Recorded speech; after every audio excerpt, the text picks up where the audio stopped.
Buenas tardes a todos, bienvenidos a esta nueva sesión del libro de Daniel. Habíamos quedado exactamente en esta diapositiva.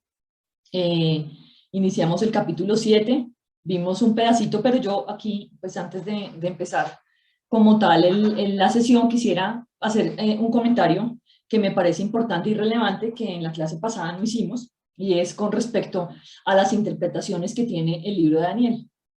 A partir del siglo XIX surgió una cosa que se llama dispensacionalismo, que es una forma de interpretación de las escrituras que fue liderada por un señor inglés de nombre John Nelson Darby, no sé cómo se pronuncia. El señor decidió que la interpretación de lo que tenía, de lo que recibía Daniel, de esas visiones que tenía Daniel, deberían ser interpretadas distinto de cómo se habían interpretado todo el tiempo, desde que fueron escritas hasta el siglo XIX. Entonces, el Señor se inventó que las escrituras, las visiones de Daniel debían ser interpretadas de manera diferente. ¿En qué?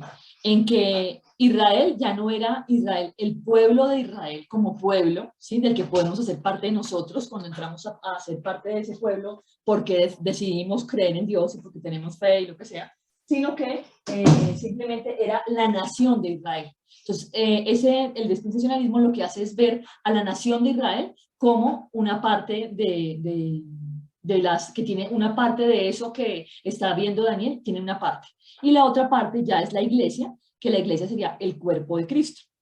Entonces, son dos pueblos diferentes, son dos pueblos distintos que no se van a unir, cosa que en ningún lado en la palabra nosotros encontramos, porque lo hemos visto en cada uno de los libros, como el Señor tiene un solo pueblo, del cual nosotros pasamos a ser parte cuando Jesús viene a esta tierra y muere por todos los pecadores, y cuando nosotros aceptamos a Jesús, ¿cierto? Por gracia somos salvos. Para estos señores que aceptan ese dispensacionalismo, no somos sino dos pueblos distintos, donde Israel tiene unas promesas que son solo para el pueblo de Israel y la iglesia tiene otras distintas. Entonces se han inventado que esas profecías son profecías para el futuro.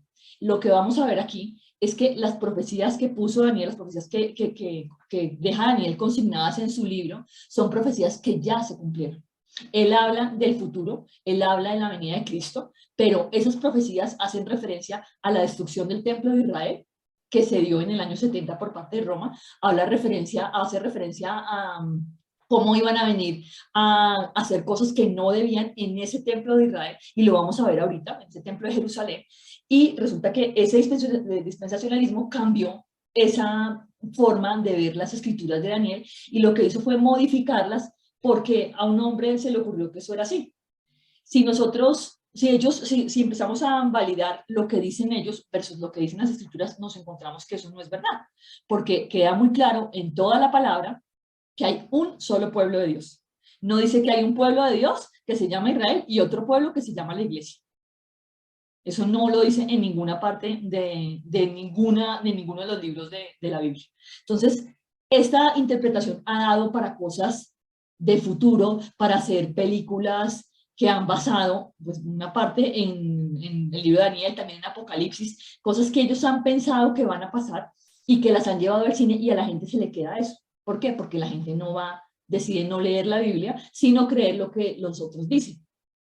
Cuando nosotras empezamos pues, a conocer del Señor y estábamos tan interesadas en conocer de la palabra y íbamos a la palabra, empezamos a escuchar esas teorías. La teoría de que lo que Daniel dice en una visión, lo que explica esa visión, es que hay como un tiempo en que se pausa el tiempo simplemente para que más gentiles entren y que después ya otra vez vuelve el tiempo. Y vamos a ver aquí en el libro de Daniel que eso no lo dice en ningún lado, que eso se lo inventaron posteriormente, muy tarde, en el siglo XIX, como les digo, simplemente personas que pensaron que eso era así.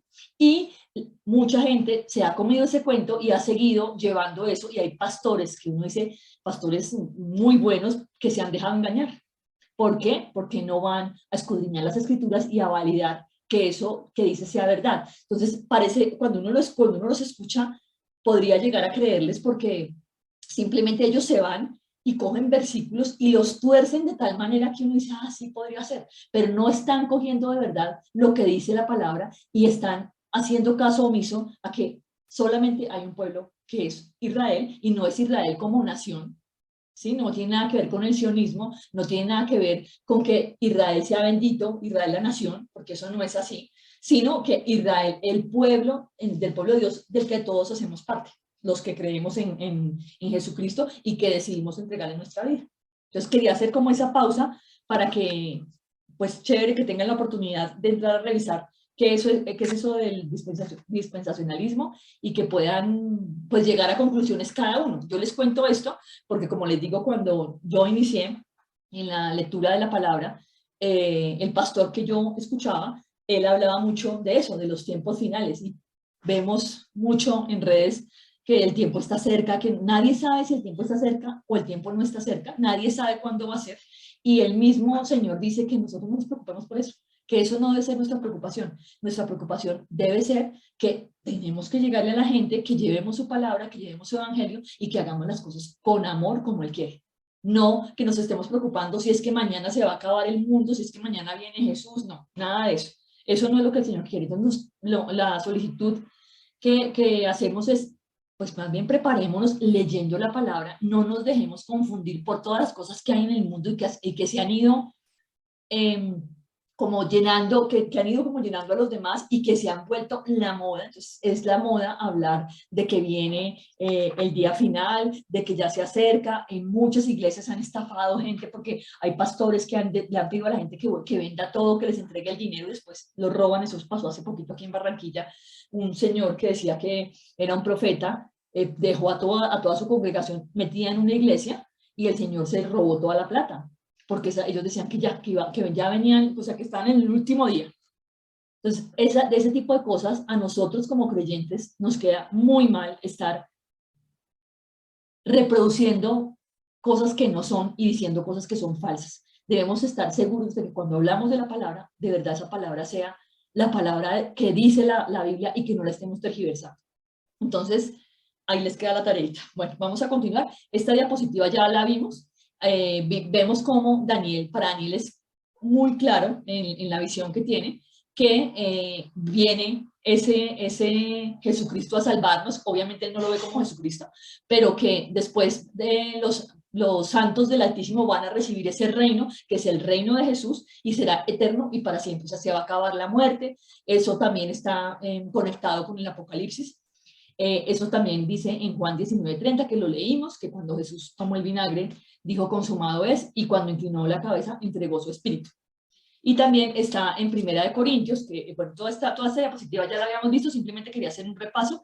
Ya vamos en el capítulo 7 de Daniel, hemos visto lo que pasó con Nabucodonosor, sabemos que Daniel está viviendo en Babilonia, vive en el exilio, que es un hombre dedicado, recto y justo, que tiene su vida entregada a Dios y que a pesar de que han intentado por todos los medios sacarlo de las cosas, no han podido y se han enfrentado a él y lo mandaron al foso de los leones y ni siquiera los leones se lo comieron.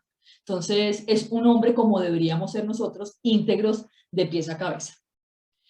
La historia cambia cuando el Hijo del Hombre, que es Jesús, es llevado ante el Padre y es reconocido como rey.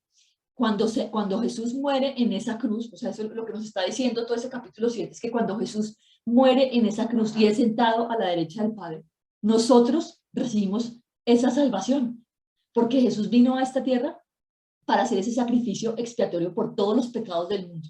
No por los pecados míos y de Pepito y de Fulanito o los pecados de la nación de Israel, no. Él vino para morir por todos, por nosotros, por los colombianos, por los argentinos, por los chocuanos, por todo el mundo. Él vino a morir por el mundo y el que crea en él va a ser salvo. Él es el camino hacia el Padre. Entonces, la historia cambió y Daniel lo vio desde su visión en el siglo VI antes de Cristo. O sea, antes de que naciera Jesús, antes de que siquiera se le ocurriera a alguien que podía venir un Salvador, él lo tuvo en su cabeza y lo dejó por escrito en su libro. Entonces, esto es espectacular.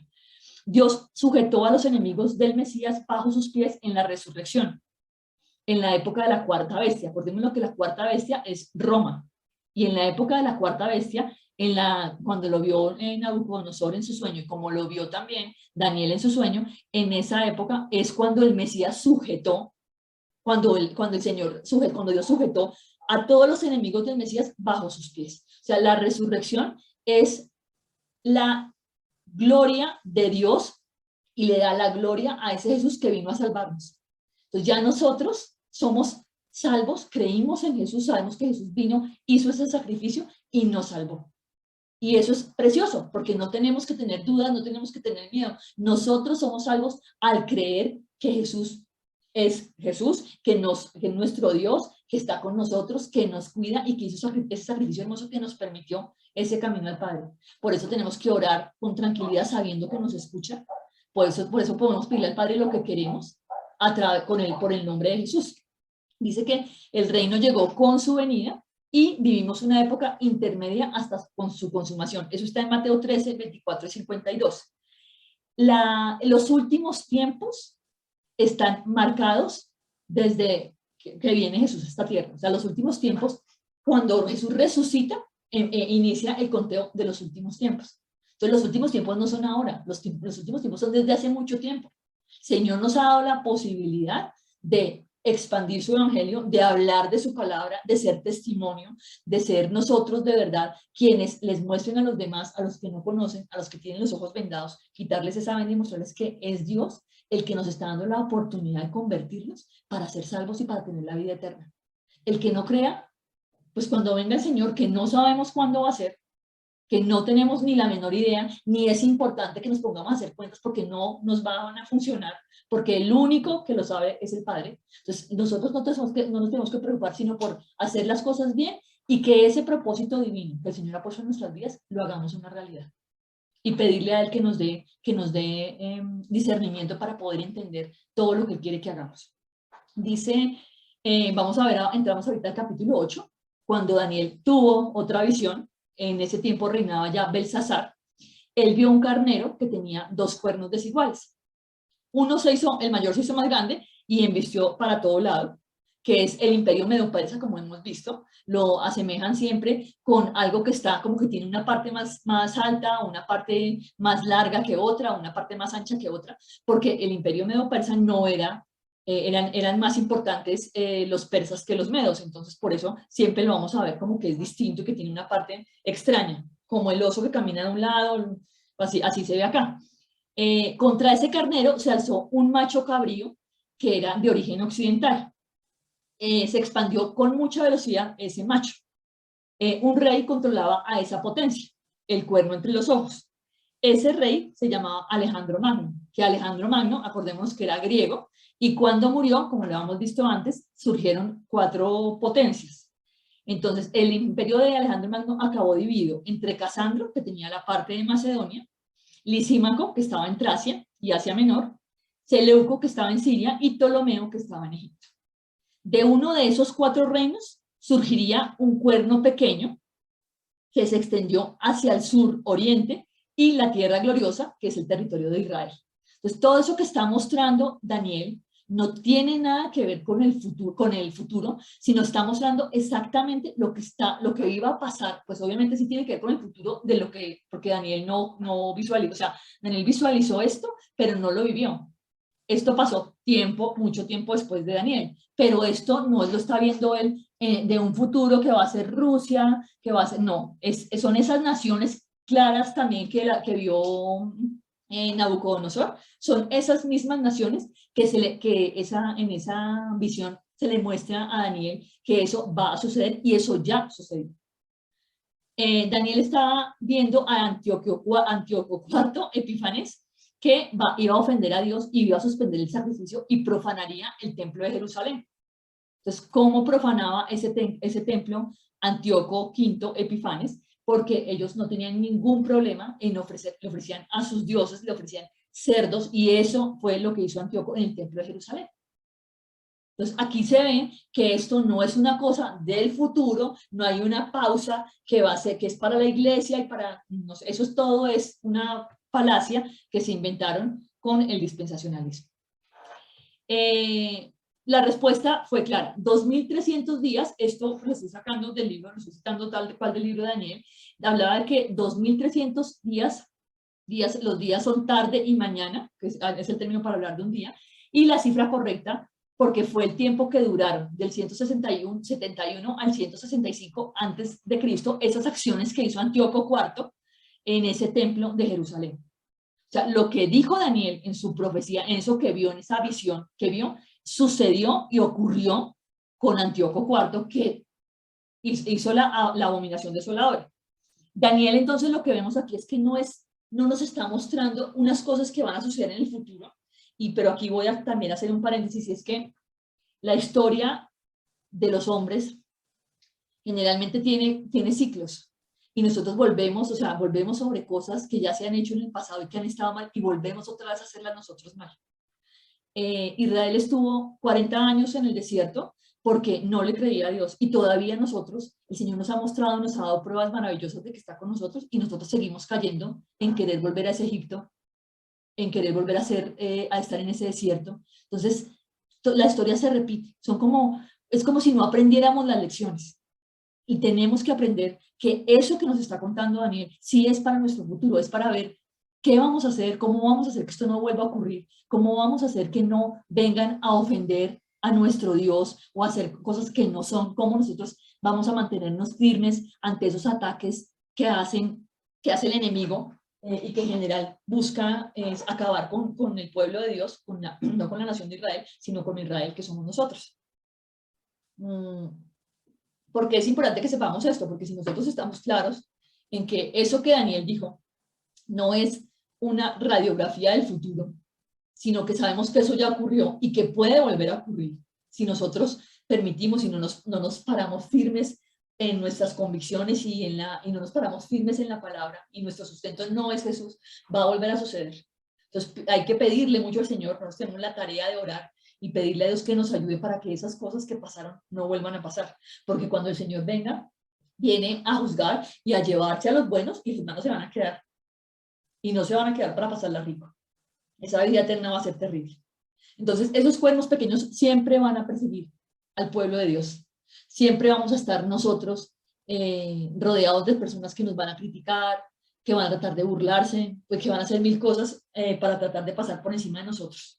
Nuestra tarea es mantenernos firmes en eso que conocemos y no dejarnos llevar por teorías inventadas por hombres. Como es importante que la Biblia que leamos sea una Biblia que de verdad se base en el texto mayoritario, es importante que nosotros sepamos qué es lo que de verdad está diciendo el Señor en la palabra, y no nos dejemos confundir por hipótesis de hombres que han creado simplemente para desviar la atención de las personas y de los cristianos en la Biblia.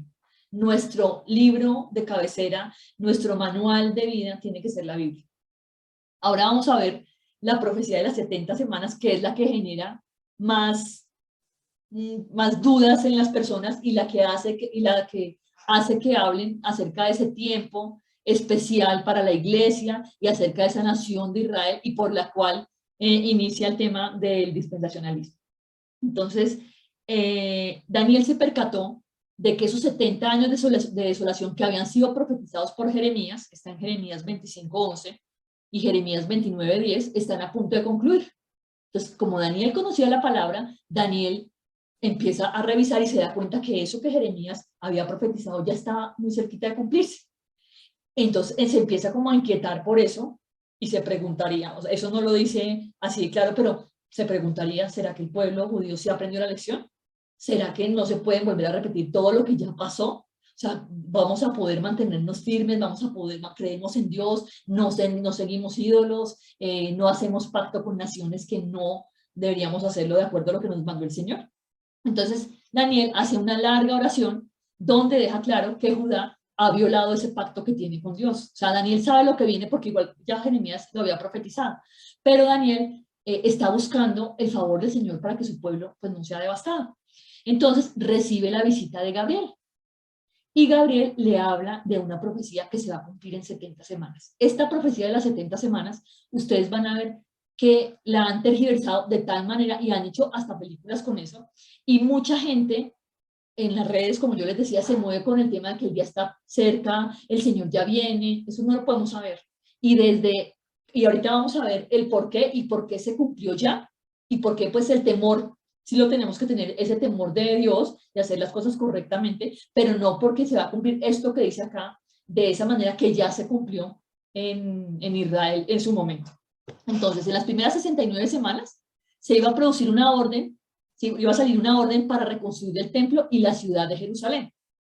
Esa construcción la harían en medio de la dificultad y la aparición del Mesías.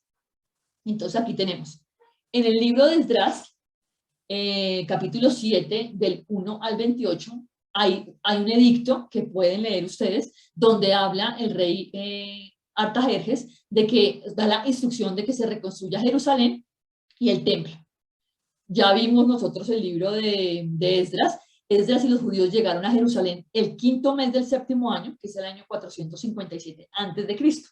Desde ahí, según los días que dice Daniel, habría que contar 69 semanas, que equivale a un día por año. Eso nos da un total de 483 años. Si los contamos desde el 457, llegamos al año 26 después de Cristo, que fue cuando empezó a hacer su predicación Juan el Bautista.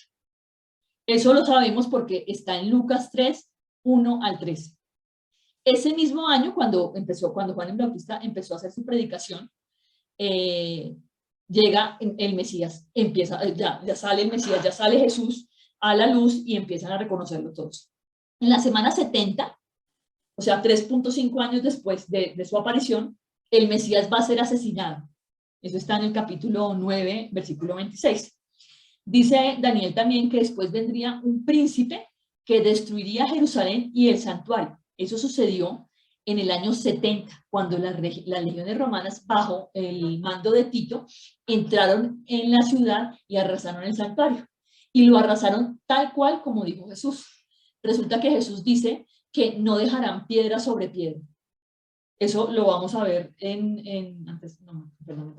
lo vamos a ver en los evangelios, lo que Jesús dice, pero creo que es conocido que Jesús dice que el templo no van a destruir y que no van a dejar piedra sobre piedra.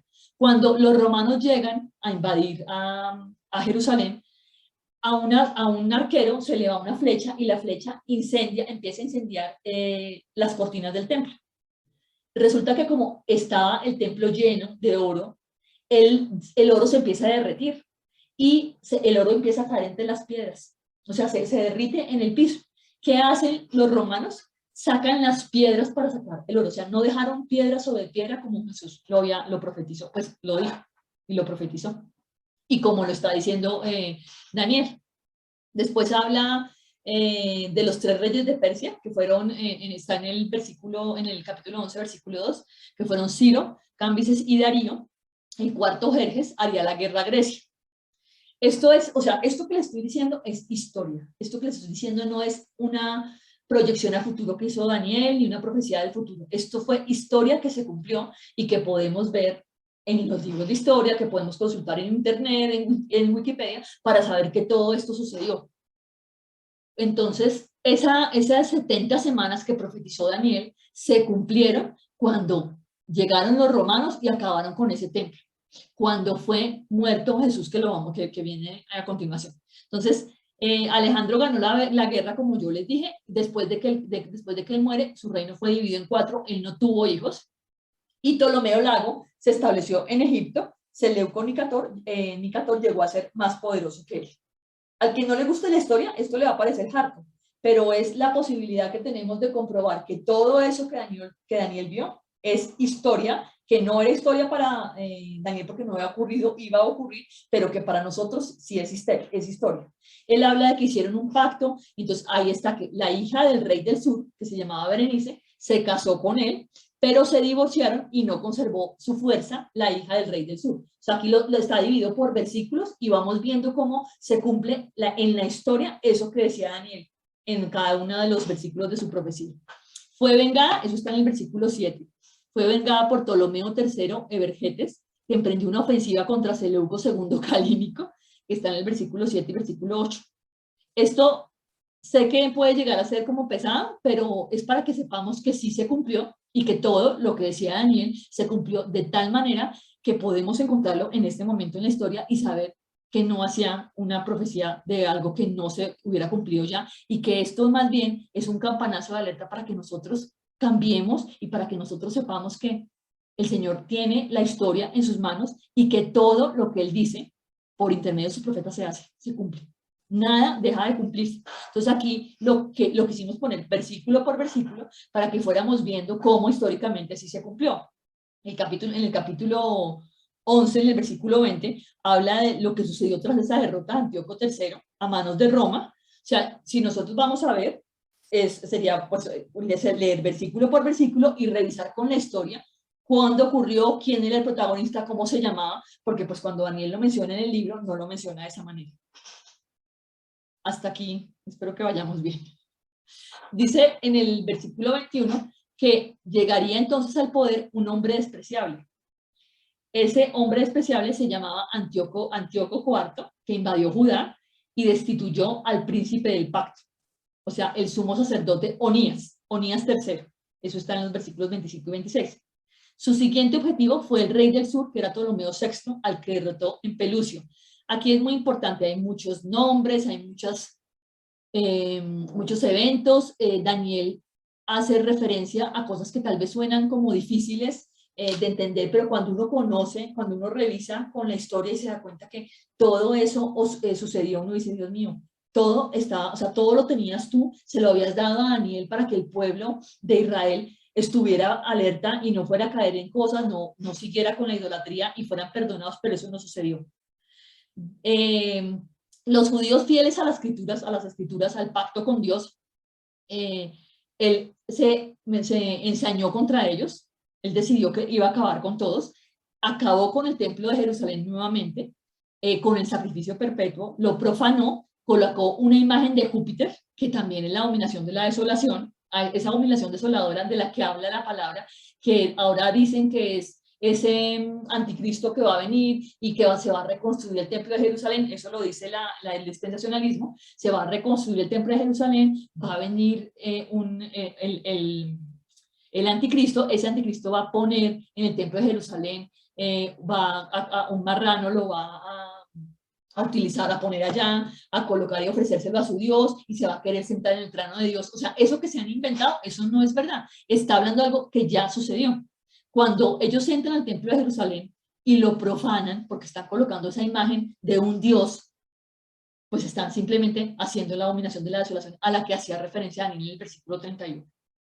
Muchos judíos, como pasa actualmente, aceptaron, como pasa actualmente no solo con los judíos, sino con los cristianos, que como por no tener problemas, se acepta lo que dice el que tiene el poder para uno evitarse rollos.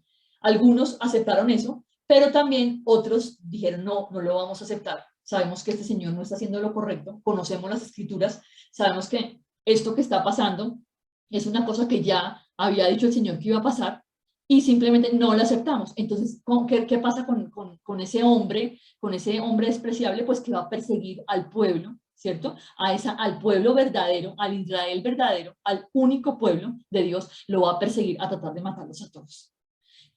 ¿Cuál es la conclusión de todos estos capítulos y de esas visiones de Daniel? Lo primero es que Dios siempre advierte por adelantado a su pueblo a través de los profetas. O sea, Dios les decía, va a pasar esto con un profeta, se burlaban del profeta, lo ridiculizaban, lo mataban, le pegaban, le hacían cualquier tipo de cosas y no hacían caso, no obedecían. Lo segundo es, Dios siempre es el que controla el tiempo. Dios es el dueño de absolutamente todo. Entonces, Él controla el tiempo y Él sabe en qué momento da cada cosa. Pero siempre nos avisa y nos da la oportunidad de arrepentirnos. Las situaciones de crisis dejan de manifiesto quién forma parte de ese reino de Dios. ¿Por qué? Porque cuando viene algo muy difícil, a veces nosotros decimos, no, mejor yo me escondo, mejor no actúo, mejor simplemente me quedo callado, no digo nada, viendo lo que le pasa a mis hermanos, lo que le pasa a otros cristianos, yo me quedo callado y no hago nada. Esa es una responsabilidad que me cuenta a mí. Acordémonos en el libro de Esther, cuando Mardoqueo empezó a decirle a Esther, le mandó el mensaje diciéndole que ojo porque querían destruir a los judíos, y le dejó claro cuando ella como que dijo, pero que ella qué podía hacer. Él le dijo, para esto ha sido puesta. Si no quieres hacer, no hagas, porque el Señor va a buscar quien haga por ti. Entonces nuestra tarea es ponernos de verdad los pantalones y hacer las cosas que tengamos que hacer, así no sea la consecuencia de nuestras acciones tan bonita para nosotros. Y lo sabemos también por Pedro, por Pablo. O sea, ellos todos recibieron persecución, recibieron cárcel, latigazos, fueron maltratados, no importa. Fueron apedreados, Pablo fue apedreado y casi muere. Entonces, no hay, o sea, no importa. Nosotros tenemos que mantenernos firmes en eso que el Señor quiere que hagamos. El mal va a ser derrotado, y lo deja Daniel claro en su libro, va a ser derrotado de manera absoluta, y Dios va a cumplir sus propósitos hasta el menor detalle. O sea, el Señor no se queda con nada. Y eso es una cosa que tenemos que saber.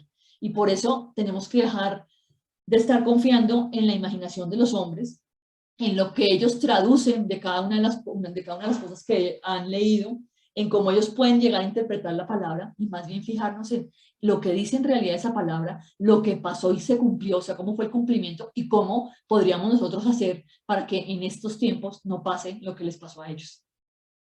Nosotros estamos sufriendo una guerra declarada contra la familia, una guerra declarada contra los principios, una guerra declarada contra la moral. El mundo dice a lo malo bueno y a lo bueno malo, y nosotros no podemos mantenernos callados ante eso.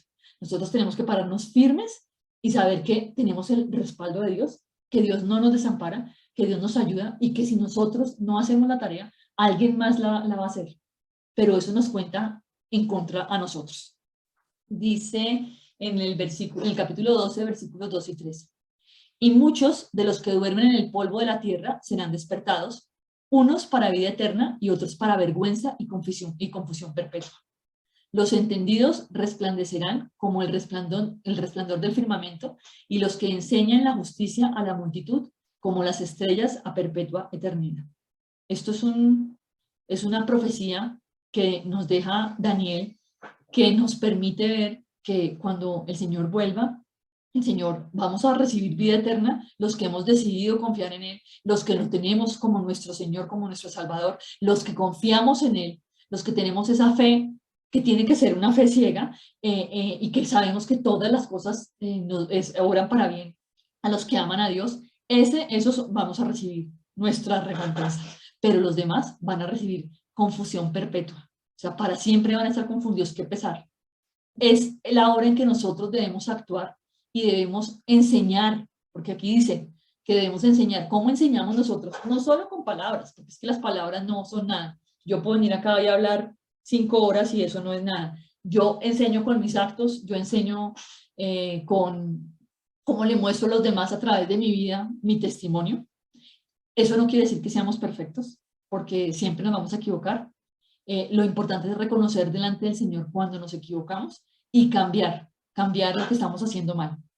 Dice en el versículo 7, y oí al varón vestido de lino que estaba sobre las aguas del río, el cual alzó su diestra y su siniestra al cielo y juró por el que vive por los siglos, que será por tiempos y la mitad de un tiempo, y cuando se acabe la dispersión del poder del pueblo santo, todas estas cosas se cumplirán.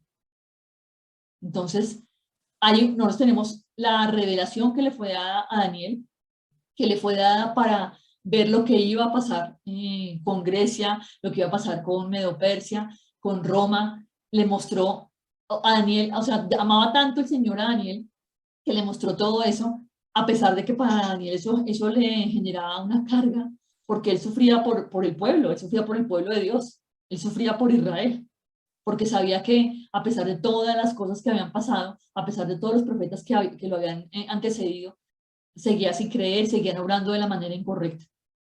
Entonces, cada cosa que el Señor muestra en su palabra es para que nosotros actuemos. Esa palabra es una palabra viva. La palabra no está ahí quieta, y es tanto así que cuando uno la lee, no sé, la primera vez le dice algo y después la vuelve a leer y el Espíritu Santo lo está iluminando a uno y mostrándole más cosas. Entonces, ese libro de Daniel, que es un libro hermoso y espectacular, nos deja ver que el Señor se está moviendo y que el Señor está haciendo cosas e hizo cosas para que nosotros no las repitamos, para que nosotros no caigamos en los errores que cayeron esos judíos de la nación de Israel, que no quisieron obedecerle, que no se pusieron las pilas con lo que les decían los profetas. Esa desgracia de los judíos que estuvo bajo Antíoco IV que está en el capítulo 12, del 5 al 6, duró 3 años y medio, como lo dice la profecía de Daniel. Entonces, pues cerramos con el versículo 12 que dice, bienaventurado el que espere y llegue a 1335 días. ¿Qué pasa? Cuando pasaron esos días, las personas que de verdad conocían la palabra, las personas que habían hecho las cosas correctamente, se salvaron, porque habían salido de Jerusalén, porque les había advertido el profeta que salieran de Jerusalén, que no se fueran a ningún lado, que si estaban en los montes se quedaran allá. Habla de que las mujeres que estaban encinta iban a sufrir peor, porque sufrieron ese ataque de ese imperio que estaba, o sea, que los quería acabar, y que al final lo logró, y dejó de ser Israel la nación, ¿cierto? Para que después, más adelante, en los años, se convierta nuevamente en la nación, pero dejó de ser esa nación porque fueron llevados a todas partes del mundo, los que lo conquistaban los iban llevando y los iban dispersando, y ya pues el pueblo judío dejó de estar asentado en esa tierra para que vinieran otros a asentarse en su tierra, a asentarse en Jerusalén. Entonces, creo que el libro de Daniel nos permite ver cómo el Señor está actuando en cada segundo de nuestra existencia y que todo está previamente preparado por Él, que Él es perfecto y que Él nos está dando la oportunidad de hacer la tarea correcta a nosotros. Yo a veces me estresaba porque sentía que, pues, uno ve cosas y como que no puede actuar, no puede hacer, y pues siento ahora la tranquilidad de saber que pues nosotros estamos acá para hacer la tarea que es hablar de la palabra del Señor sin tergiversar, mostrarla como está, lo que está escrito, mostrarlo versus eso que dice la historia, y esa es nuestra tarea. Las personas que lo quieran tomar, lo van a tomar porque el Señor lo ha puesto en sus corazones, pero pues, yo no puedo cambiar el corazón de nadie. Es una decisión íntima, es una decisión personal el aceptar al Señor en nuestras vidas, el decidir que Él sea el que guíe cada paso que damos. Y como les digo, eso no quiere decir ni que sea perfecta, porque al contrario creo que soy muy imperfecta, ni que no cometa pecados y que no me equivoque, no. Pero sí trato de dejar que el Señor sea quien guíe los pasos que doy y que más que palabras sean mis acciones y mi manera de vivir la que permita ser el reflejo de esa obra del Señor en mi vida. Entonces, es una tarea que tenemos todos, es la posibilidad de verdad de entregarnos al Señor. Daniel, como todos los profetas, pues es un hombre justo, es un hombre que busca hacer eso que el Señor le ha puesto. El Señor le envía unas visiones que no debe ser fácil recibir porque pues él no entendía qué era lo que, o sea, él no entendía y no, o sea, él sabía que el Señor está haciendo cosas a futuro, pero él como que decía, mi pueblo va a sufrir, ¿yo qué hago? Y por eso se inquietaba, dejaba de comer, se sentía mal. Tiene que ser muy terrible la labor de un profeta, de llevar esas noticias a un pueblo y a un pueblo tan duro, que a veces somos nosotros, somos los hombres, que simplemente no nos interesa y no queremos escuchar las noticias malas, sino queremos que nos cuenten cosas chéveres, cosas bonitas, cosas que nos agraden. Y pues aquí terminamos con el libro de Daniel. Entonces, nos vemos en 8 días.